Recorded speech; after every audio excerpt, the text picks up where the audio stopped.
हाँ जी बेटा, क्या हाल है आप सब लोगों के। लास्ट लेक्चर में हमने क्या पढ़ा था, थोड़ी सी टर्मिनोलॉजी पढ़ी थी लाइट की। अब हम क्या पढ़ने जा रहे हैं, हम लाइट चैप्टर एक प्रकार से स्टार्ट कर रहे हैं बोर्ड के हिसाब से, ठीक है। तो उसका पहला टॉपिक है प्लेन मिरर क्या होता है और प्लेन मिरर किस प्रकार की इमेज बनाता है, ठीक है। सबसे पहले मैंने आपको बताया था प्लेन मिरर क्या होता है। बेटा प्लेन मिरर वो होता है, जैसे ये मान लो, ये मैंने ले लिया OM। ये प्लेन तब होगा जब इसका रिफ्लेक्टिंग सरफेस स्मूथ होगा। अब रिफ्लेक्टिंग सरफेस कौन सा होता है, मान लो मैंने इसको इधर से पॉलिश कर लिया, अगर मैंने इसको नीचे से पॉलिश किया तो ऊपर वाला रिफ्लेक्टिंग सरफेस है, अगर ऊपर से पॉलिश किया तो नीचे वाला रिफ्लेक्टिंग सरफेस है। कहने का मतलब यह है, जहां से रिफ्लेक्शन होगी वो रिफ्लेक्टिंग सरफेस है, दूसरा वाला पॉलिश्ड सरफेस है। तो ये वाला कौन सा सरफेस हो गया बेटा, ये हमारा हो गया पॉलिश वाला। ये कौन सा हो गया, पॉलिश। पॉलिश से समझते हो, कुछ भी लगा दो, पेंट वेंट कुछ भी लगा दो, ये अपना पॉलिश सरफेस हो गया। ये वाला कौन सा हो गया बेटा, रिफ्लेक्टिंग सरफेस, ठीक है।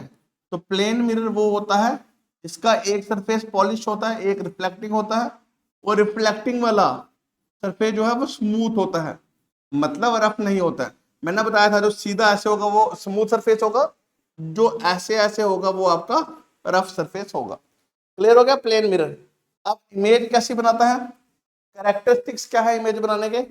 पहला कैरेक्टरिस्टिक बेटा ये है जो किताब के अंदर आंसर है, ये हमेशा वर्चुअल इमेज बनाएगा। कौन सी इमेज बनाएगा, वर्चुअल। और वर्चुअल इमेज जो होती है वो हमेशा इरेक्ट होती है। अच्छा, मैंने आपको बताया था वर्चुअल इमेज क्या होती है। वर्चुअल इमेज वो इमेज होती है जिसमें डॉट वाली लाइंस आएंगी, मतलब इमेजिनरी। एग्जाम्पल के लिए हमने सपना देखा, तो वो आप दूसरे को नहीं दिखा सकते, वो आपकी कौन सी इमेज है, वर्चुअल। जैसे आप सुबह सुबह शीशे में मुंह देखते हो, वो कौन सा इमेज है, वर्चुअल इमेज है। जैसे देखते हो वैसा ही दिखता है, left left side, right right side. तो ये आपकी कौन सी इमेज हो जाती है, वर्चुअल इमेज। और जिसमें लेफ्ट लेफ्ट दिखता है और राइट राइट दिखता है, मतलब जिसमें एज इट इज दिखता है, वो आपकी कौन सी इमेज होती है, इरेक्ट इमेज होती है, ठीक है। वर्चुअल का समझ आया, डॉट वाली लाइंस और स्क्रीन पे नहीं ला सकते, दूसरे को नहीं दिखा सकते, वो वर्चुअल इमेज। और ये वाली इरेक्ट का भी बता दिया, इरेक्ट मतलब एज इट इज रहेगा। पहला क्लियर हो गया। दूसरा, जो आपका ऑब्जेक्ट का साइज होगा बेटा, जो ऑब्जेक्ट का साइज होगा वो ही हमारा इमेज का साइज होगा। मतलब कहने का मतलब है, अगर आप इतना ऑब्जेक्ट लेते हो 10 सेंटीमीटर, इमेज भी इतनी ही बनेगी 10 सेंटीमीटर। समझ आया। ये दूसरी प्रॉपर्टी आ गई प्लेन मिरर ने जो इमेज बनाई। पहली हो गई वर्चुअल इरेक्ट इमेज बनाएगा, बताया मैंने आपको वर्चुअल इरेक्ट क्या होता है। दूसरा, ऑब्जेक्ट का साइज और इमेज का साइज क्या होगा, सेम। क्लियर, दो प्रॉपर्टीज क्लियर हो गई अपने को। तीसरी प्रॉपर्टी है सेम डिस्टेंस। सेम डिस्टेंस का मतलब यह है, यह मैं आपको अच्छे से समझाऊंगा, भी आप समझोगे। सेम डिस्टेंस का मतलब यह है बेटा, मान लो ये मिरर है प्लेन वाला, अगर मैं इसके पास जाऊंगा तो इमेज भी पास आएगी, होता ना। घर पे शीशा होता है, आप पास जाते हो इमेज दिखता है पास आ रही है, आप दूर जाते हो तो इमेज लगता है दूर आ रही है। ऑब्जेक्ट का डिस्टेंस और इमेज का डिस्टेंस क्या होगा हमारा, सेम होगा। क्या होगा, सेम होगा। बहुत बढ़िया। अच्छा, कभी कभी कभी कभी जो इमेज है अपने को लेटरली इन्वर्टेड दिख सकती है। कैसी दिख सकती है, लेटरली इन्वर्टेड। और मैंने आपको इन्वर्टेड में ये बताया हुआ है, चलो कोई बात नहीं अगर आपको याद नहीं है। लेटरली इन्वर्टेड इमेज बेटा वो होती है जिसमें लेफ्ट साइड आपकी राइट में दिखेगी, राइट जो है वो लेफ्ट में दिखेगी। मतलब राइट वाला हैंड लेफ्ट में दिखेगा, लेफ्ट वाला हैंड राइट में दिखेगा। जहां पे ऐसा होगा वो आपकी कौन सी इमेज होगी, लेटरली इन्वर्टेड इमेज होगी। तो सवाल क्लियर हो गया, प्लेन मिरर और उसके कैरेक्टरिस्टिक्स। पहला सवाल खत्म। ज्यादा से ज्यादा आपको पूछेगा तो इसका एमसीक्यू एग्जाम में पूछ सकता है। अगर जेके बोस के बच्चे हो तो ये क्वेश्चन पेपर में आ सकता है, बट सीबीएसई को ये क्वेश्चन एज इट इज नहीं आता। इसमें से कोई एक कैरेक्टरिस्टिक बता देगा तो आपको वहां पे टिक करना है। हम करेंगे प्रैक्टिस, तब आपको समझ आएगा मैं आपको क्या बोल रहा हूं। इसमें से आपको क्या आ सकता है, कोई सा भी एक कैरेक्टरिस्टिक पूछ देगा एमसीक्यूज में, अपने को टिक करना है कौन सा है, ठीक है। मान लो एक इमेज है ये ए बी, दूसरी इमेज है सी डी। मैंने आपके सामने दो इमेज रख दी, इसकी प्रॉपर्टीज बता दी, इसकी भी प्रॉपर्टीज बता दी। अब मैंने पूछा बताओ प्लेन मिरर ने कौन सी बनाई है, तो आप ये चारों पॉइंट याद करोगे, अगर ये चारों में से तीन भी पॉइंट मैच हो गए तो ये प्लेन मिरर ने बनाई है, अगर मैच नहीं हुए तो प्लेन मिरर ने नहीं बनाई। क्लियर, समझ आया? बहुत बढ़िया बेटा, एक टॉपिक जो है आज के लेक्चर में क्लियर हो गया। ज्यादा नहीं पढ़ा रहा हूं बेटा, आपको दो दो तीन तीन टॉपिक पढ़ा रहा हूं, बढ़िया से समझ आएंगे, कोई परेशानी वाली बात नहीं है। नेक्स्ट है रिफ्लेक्शन ऑफ लाइट, जिसपे पूरा चैप्टर बेस है। रिफ्लेक्शन ऑफ लाइट, देखो रिफ्लेक्शन ऑफ लाइट क्या होती है? रिफ्लेक्ट करना क्या होता है? रिफ्लेक्ट का मतलब होता है लाइट का वापस आना। क्या होता है? लाइट का वापस आना।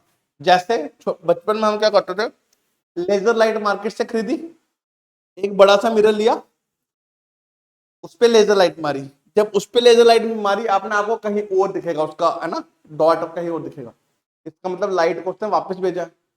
जब वो लाइट को वापस भेजेगा, जैसे ऐसे समझो ये कोई मिरर है, आपने यहाँ पे लाइट मारी बट आपको यहाँ दिख रही है ऐसे, तो ये आपका क्या होगा? रिफ्लेक्शन, लाइट का वापस आना। लाइट का वापस आना क्या कहलाता है? Reflection of light. तो रिफ्लेक्शन को क्या लिखते हैं? Phenomena of bouncing back of light, light का बाउंस बैक होना। किसका बाउंस बैक होना बेटा? लाइट का। कहां पे? इन सेम मीडियम। अगर सेम मीडियम में ऐसा हो तो वो रिफ्लेक्शन ऑफ लाइट। अब मैं समझाऊंगा आपको डायग्राम से, अच्छे से समझ आएगा। जब लाइट आप कहीं मारते हो वहीं पे वापस आती है तो उसको हम बोलते हैं रिफ्लेक्शन ऑफ लाइट। ऐसे नहीं समझ आएगा। चलो मान लो मैंने एक प्लेन मिरर ले लिया, ये हमारा है OM, प्लेन मिरर है, यहां से इसको पॉलिश कर देते हैं। कर दिया? क्लियर बेटा? यहां से हमने इसको क्या कर दिया? पॉलिश कर दिया। यहाँ पे मैंने कोई सोर्स ऑफ लाइट ले लिया, सोर्स ऑफ लाइट ले लिया, यहां से ray of light I. I? Source क्या होता है? जहां से लाइट आती है। आई, आने वाली रे को हमेशा याद रखना, जो रे आती है सोर्स से उसको हम बोलते हैं इंसिडेंट रे। आने वाली रे को हमेशा बोला जाता है इंसिडेंट रे। अब देखो ये पॉलिश है, पार तो जा नहीं सकता, पार जाना चाहिए था बट नहीं जा सकता। क्यों नहीं जा सकता? क्योंकि पॉलिश है। तो ये क्या करता है? इसको ऐसे ही वापस भेज देता है। अब सोर्स मैंने लिया था एयर में, और लाइट भी रिफ्लेक्ट कहां पे हुई? एयर में। तो एयर यहाँ पे क्या है? मीडियम। एयर में से आई, एयर में ही गई, तो मतलब सेम मीडियम में गई। इसको हम क्या बोलते हैं? Reflection of light. क्या बोलते हैं? Reflection of light. आने वाली रे को मैंने बोला इंसिडेंट रे, तो जाने वाली रे को मैं क्या बोलूंगा? एक मिनट बेटा, एक मिनट, जाने वाली रे को हम क्या बोलेंगे? जाने वाली रे को मैं बोलूंगा रिफ्लेक्टेड रे। क्या बोलूंगा? रिफ्लेक्टेड। क्यों रिफ्लेक्ट हुई है? आने वाली इंसिडेंट है, जाने वाली क्या है? Reflected ray. यहां तक क्लियर हुआ? सोर्स से रे ऑफ लाइट आई और वो निकल गई, जैसे आई वैसे ही वापस चली गई, एयर से आई एयर में ही वापस चली गई, तो ये हमारा क्या कहलाएगा? Reflection of light. ये रिफ्लेक्शन हो रहा है। अच्छा, यहां पे मैं एक ड्रॉ कर लेता हूं नॉर्मल। ये मैंने क्या ड्रॉ कर दिया? एन। एन मतलब नॉर्मल। अब सर नॉर्मल क्या होता है? नॉर्मल होता है किसी भी सरफेस का 90 डिग्री। मान लो ये मैंने हथेली ले ली, इसका नॉर्मल होगा ये 90 डिग्री, जो उसको 90 डिग्री बनाता है। अगर मैंने इसको ऐसे कर दिया तो नॉर्मल यहाँ के लिए होगा, नीचे कर दिया नॉर्मल यहाँ के लिए होगा। तो किसी भी सरफेस का परपेंडिकुलर बाइसेक्टर, परपेंडिकुलर बाइसेक्टर पता ना आपको, जो बराबर हिस्से में बांट देता है, या किसी भी सरफेस का 90 डिग्री। ये ना मैंने स्क्रीन बोर्ड लगाया है आपके सामने, तो इसका नॉर्मल क्या होगा? बाहर की तरफ। जो बाहर की तरफ होगा वो क्या होगा? नॉर्मल। अच्छा अब देखो, अब देखिए बेटा, इंसिडेंट रे और नॉर्मल रे के बीच में एक एंगल बन रहा है, नॉर्मल इधर भी है, और रिफ्लेक्टेड रे और नॉर्मल के बीच में एक एंगल बन रहा है। दोनों जगह नॉर्मल कॉमन आ रहा है, तो नॉर्मल को नहीं लेंगे। इंसिडेंट रे और नॉर्मल के बीच का एंगल होता है एंगल आई, रिफ्लेक्टेड रे और नॉर्मल के बीच का एंगल होता है एंगल आर। समझ आया? बहुत बढ़िया बच्चे, क्लियर हुआ? इंसिडेंट रे और नॉर्मल के बीच में एंगल आई बनता है, नॉर्मल रे और रिफ्लेक्टेड रे के बीच में एंगल आर बनता है। एंगल आई का मतलब हो गया आपका एंगल ऑफ इंसिडेंस। क्या मतलब हो गया? Angle of incidence. Angle R का क्या मतलब हो गया? एंगल आर का मतलब हो गया angle of reflection. I hope ये आपको क्लियर हो गया होगा। इंसिडेंट रे और नॉर्मल रे के बीच का angle, angle of incident, normal रे और रिफ्लेक्टेड रे के बीच का एंगल, एंगल ऑफ रिफ्लेक्शन। यहां तक क्लियर हो गया। अब मैं एक चीज नोटिस कर पा रहा हूं, तीनों रेज इस पॉइंट पे टच हो रही हैं। मान लो पी बोल देता हूं, उसको कुछ भी बोल सकते हो। तीनों रेज इस पॉइंट पे हैं। इस पॉइंट को हम बोलते हैं पॉइंट ऑफ इंसिडेंस। क्या बोलेंगे? पॉइंट ऑफ, याद रखना, पॉइंट ऑफ इंसिडेंस इसका नाम है। क्लियर? ये डायग्राम जब बनाओ ऐसे ही डिटेलिंग लिखनी पड़ेगी, अदरवाइज ये नहीं होगा। पूरी डिटेलिंग आपने लिखनी है। अगर आप इसको ज्यादा मार्क्स में लिखना चाहते हो तो पहला पॉइंट लिखोगे, पहला पॉइंट लिखोगे एंगल बिटवीन, क्या लिखोगे? Angle between incident ray and normal is angle I. दूसरा, angle between reflected ray and normal is angle R. बढ़ा सकते हैं, आंसर की लेंथ को बढ़ा सकते हैं, कोई परेशानी नहीं है। ठीक है, तो ये यहां तक क्लियर हो गया, बट जरूरत नहीं है इतना लिखने की, इतना काफी है। रिफ्लेक्शन होता है लाइट का बाउंस बैक होना, जब सेम मीडियम में लाइट किसी पॉलिश सरफेस पे पड़ती है वापस आ जाती है, उसको हम बोलते हैं रिफ्लेक्शन। क्लियर? कैसे कैसे क्या क्या पढ़ा मैंने बता दिया। आने वाली इंसिडेंट, जाने वाली रिफ्लेक्टेड, बीच में नॉर्मल। इंसिडेंट रे और नॉर्मल के बीच का एंगल आई, इसके और इसके बीच का एंगल आर। सिंपल। इसके दो लॉज हैं बेटा। पहला लॉ ये है, पहला लॉ ये बोलता है इंसिडेंट रे, पहला ये बोलता है इंसिडेंट रे, रिफ्लेक्टेड रे, ये आपकी किताब में सवाल है और इसका जवाब यही है। रिफ्लेक्टेड रे एंड नॉर्मल, तीनों, जो तीनों बन रही है हमारी, all lie on same plane. ये सारी सेम प्लेन पे लाई करेंगे। अभी समझाऊंगा क्या होता है। दूसरा लॉ बेटा होता है angle I is always equal to angle R. Angle I आपका किसके बराबर होगा? एंगल आर के बराबर होगा। अगर हम इनको मेजर करेंगे ना एंगल को, तो बराबर ही दिखेगा अपने को। क्यों? क्योंकि ये होता है इतना इतना होगा 90 डिग्री, इतना इतना भी होगा 90 डिग्री, 90 में से इतना ये है उतना ये है, माइनस कर देंगे तो एंगल आई जो है एंगल आर के बराबर आएगा। क्लियर? ये तो क्लियर हो गया बढ़िया तरीके से। बट पहला वाला क्लियर नहीं हुआ। सर क्या बोल रहे हो? Incident ray, normal ray, all lie on the same, normal और reflected ray all lie on the same plane, नहीं समझ आ रहा तो मैं आपको ऐसे समझाऊंगा। थोड़ा मैथ्स में चलेंगे। ये कौन सा प्लेन होगा? कौन सी एक्सिस होगी? एक्स एक्सिस होगी कि नहीं होगी? एक्स एक्सिस होगी कि नहीं होगी? और दूसरी वाली हमारी कौन सी होगी? ये वाली कौन सी होगी? वाई एक्सिस होगी। पता ना आपने को? एक्स एक्सिस और वाई एक्सिस को हम क्या बोलते हैं? इसको हम क्या बोलते हैं? Cartesian plane. क्या बोलते हैं?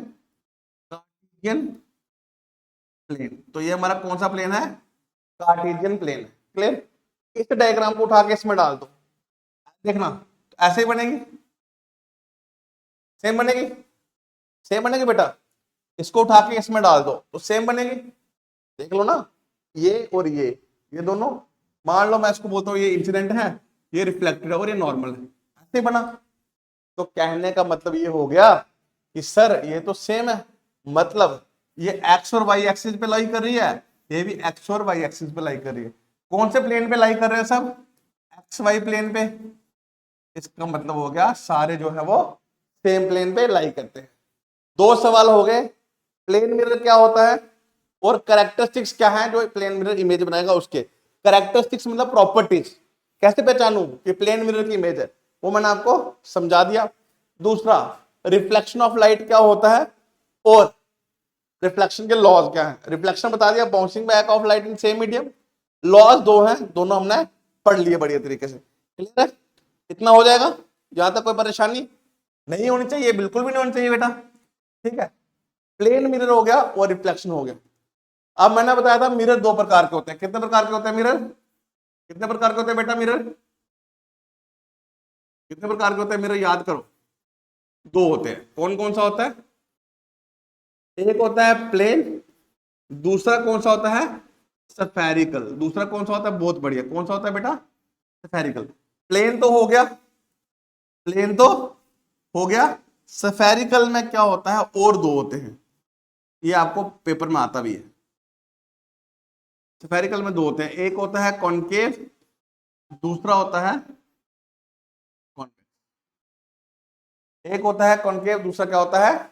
कॉन्वेक्स। क्लियर? क्लियर हो गया? देखिए प्लेन तो पढ़ लिया, उसके कैरेक्टरिस्टिक पढ़ ली, अब स्फेरिकल पढ़ना और उसके कैरेक्टरिस्टिक पढ़ने हैं, तो मतलब कॉनकेव की पढ़ने पड़ेंगे और कॉन्वेक्स के पढ़ने पड़ेंगे, ठीक है। स्फेरिकल मिरर का थोड़ा सा ओवरव्यू दूंगा आपको।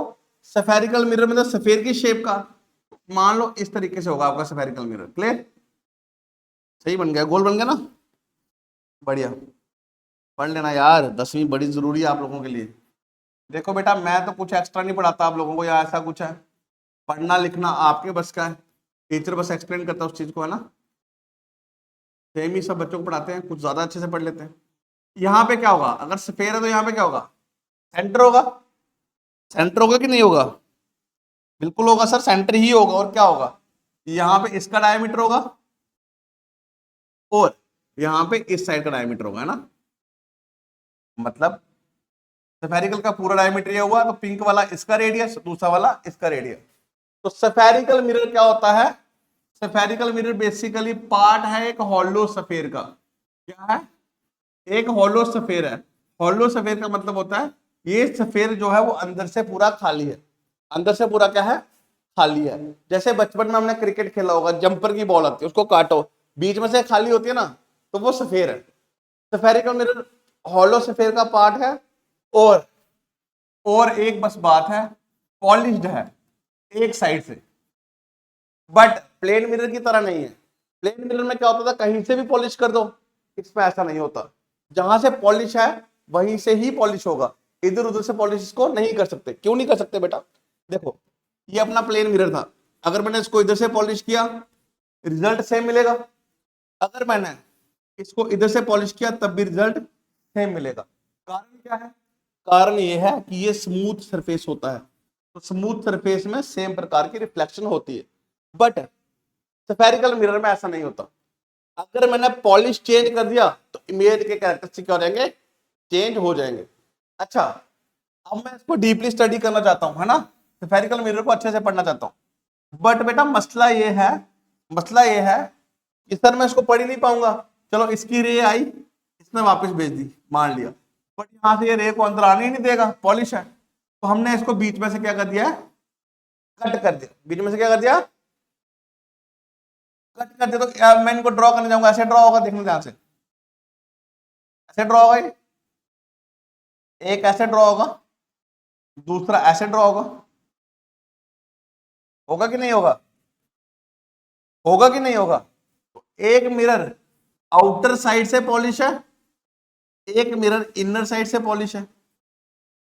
एक में इनर साइड से रिफ्लेक्शन हो रही है, दूसरे में आउटर साइड से रिफ्लेक्शन हो रही है कि नहीं हो रही है, दिख रहा है ना, क्लियर। तो वो मिरर जो बाहर से पॉलिश है, रिफ्लेक्शन अंदर से होगी, वो कहलाएगा आपका कॉनकेव मिरर। वो मिरर जिसमें पॉलिश अंदर से रिफ्लेक्शन बाहर से होगी, वो कहलाएगा अपना कॉन्वेक्स मिरर। क्लियर हो गया, कॉनकेव और कन्वेक्स क्लियर हो गया। कॉनकेव, कॉनकेव होता है बाहर से पॉलिश अंदर से रिफ्लेक्शन, कॉन्वेक्स होता है अंदर से पॉलिश बाहर से रिफ्लेक्शन। सिंपली चम्मच है ना अपने घर पे, स्पून बनाने की कोशिश करूंगा बेटा, इस तरीके से होता है।